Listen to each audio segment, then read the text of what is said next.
E em estúdio, para analisar os temas do dia, está como sempre às segundas-feiras, Pedro Pereira Coutinho, administrador da Fincor. Pedro, muito bom dia. Começando por esta nova visita da Troika ao país, parece que poderá surgir eventualmente algum entrave a este desbloqueio de mais uma tranche de ajuda para Portugal, ou parece que está tudo a correr dentro do previsto e Portugal, pelo menos para já, não vai ter nenhuma dificuldade?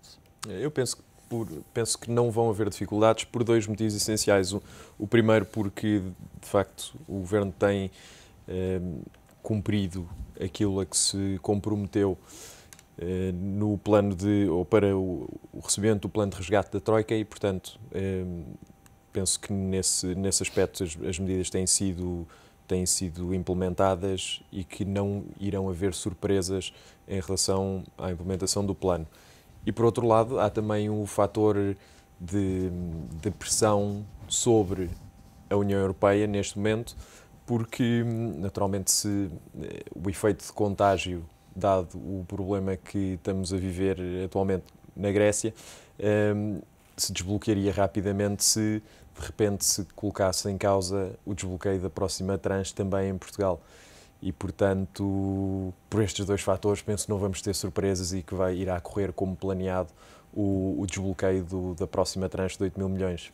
É este o momento certo para o Governo tentar reajustar, pegando na expressão utilizada pelo Primeiro-Ministro Pedro Passos Coelho, o acordo estabelecido com a Troika, nomeadamente o facto de ver que as empresas do Estado conseguissem ir ao mercado financiar-se aos mercados externos, algo que não aconteceu? Eu penso que sim. É fundamental que o mais rapidamente possível este plano de resgate se foque também no fomento ao crescimento económico, porque o controle das contas públicas é muito importante e é fundamental que aconteça, mas não pode ser à custa da asfixia total da economia, sob pena de causar danos irreparáveis que o país irá demorar muito tempo a recuperar e se há que alguma vez irá recuperar desses danos. E, portanto, é fundamental que se aumente a proporção de medidas que estão a ser tomadas para o crescimento económico, que haja algumas medidas que ajudem a desbloquear o dinheiro que o setor público ou que o Estado deve ao setor privado, que é fundamental para que circule e para que haja mais liquidez a circular na economia e que seja uma prioridade do plano de resgate alguns aspectos fundamentais para a reforma e criar as condições de crescimento no longo prazo para o país. E já se falou várias vezes nas questões do emprego, da justiça, importantíssimas as reformas na justiça que ainda estão por acontecer, no arrendamento e em torno do setor bancário. Curiosamente, no setor bancário até se está a fazer o oposto daquilo que se pretenderia numa altura de crise, em alturas de expansão. Temos estado, ou a tendência é para que a legislação eficiente, em termos de grande expansão, aumente os rácios de capital ao setor bancário para arrefecer a economia. Em fase de recessão fazer o contrário e neste momento o que nós estamos a fazer é precisamente o oposto. Num período de recessão, estamos a aumentar os rácios de capital ao setor bancário, que tem o efeito precisamente adverso em termos de crescimento económico. Parece que o Governo pode utilizar este reajustamento, este pedido de reajustamento e juntar-lhe um pedido, ou pelo menos dar início a esta conversa que mais tarde ou mais cedo alguns analistas dizem que vai ser necessária, o reajustamento ou a renegociação deste acordo, que é como quem diz, tentar pagar esta dívida em mais tempo. Sim, a renegociação dos termos fundamentais do acordo, a descida das taxas de juros que estão a ser exigidas, o prazo ou a maturidade que seja estendida. Até pode usar, nesta altura, apesar de pode não ser necessariamente um exemplo feliz, mas pode usar o caso da Grécia.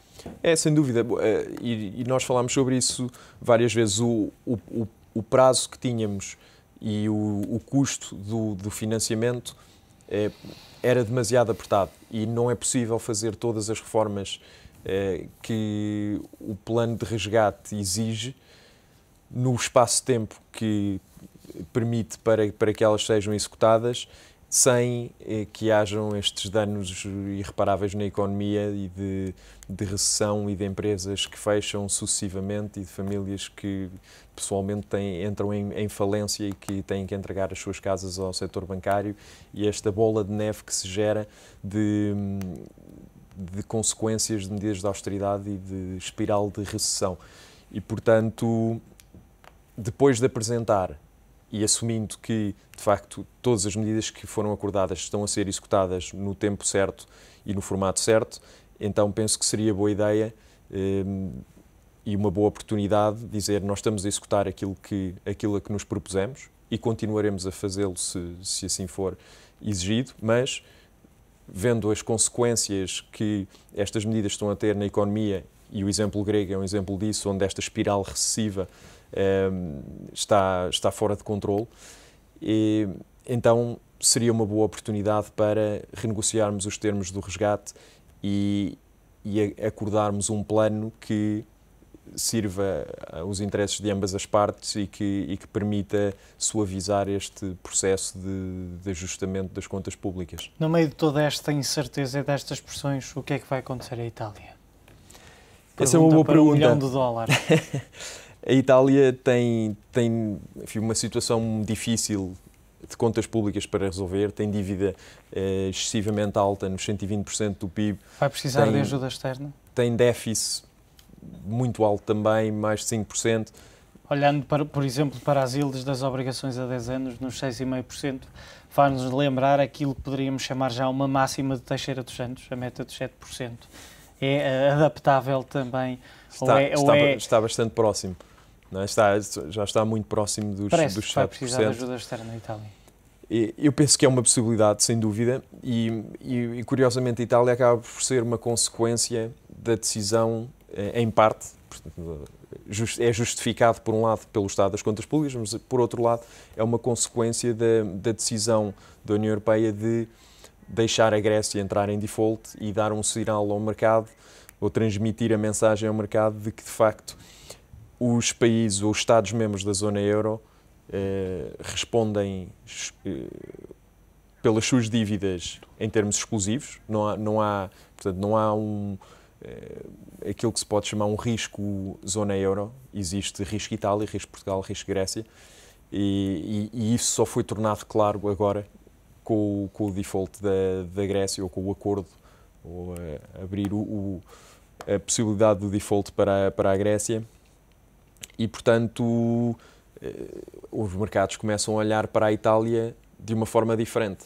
Ou seja, se a Itália por si só não for capaz de pagar a sua dívida, e pelas contas públicas nós podemos ver rapidamente que nunca o conseguirá fazer, pelo menos num espaço de tempo razoável, se não houver uma intervenção externa, porque com os níveis de endividamento em que está... diferente que vai entrar nesta balança. Uma coisa é falarmos de Grécia e Portugal e Irlanda, outra coisa é falarmos de Itália. É um peso totalmente diferente, sem dúvida, e o FMI, a União Europeia farão aquilo que poderão fazer em termos de apoio no momento imediato, mas o que nós vemos é que, se a situação se continuar a arrastar e se o resgate não for suficiente, então teremos um default da Grécia e, portanto, naturalmente, os spreads exigidos ou a remuneração que o mercado exige para financiar uma economia que, no médio prazo, será muito difícil terá muita dificuldade em repagar essa dívida. Então, naturalmente, a remuneração sobe e o custo para a Itália de financiamento sobe exponencialmente. A saída de Silvio Berlusconi, eventualmente, e num cenário hipotético, pode de alguma forma melhorar ou atenuar esta situação de Itália? É caso para dizer o que diz o editorial do Financial Times este fim de semana: por Deus, saia? Eu penso sim, porque o Silvio Berlusconi representa os pontos negativos pelos quais a Itália é conhecida neste momento, de não cumprimento de metas a que se propõe, de falta de rigor, de falta de transparência.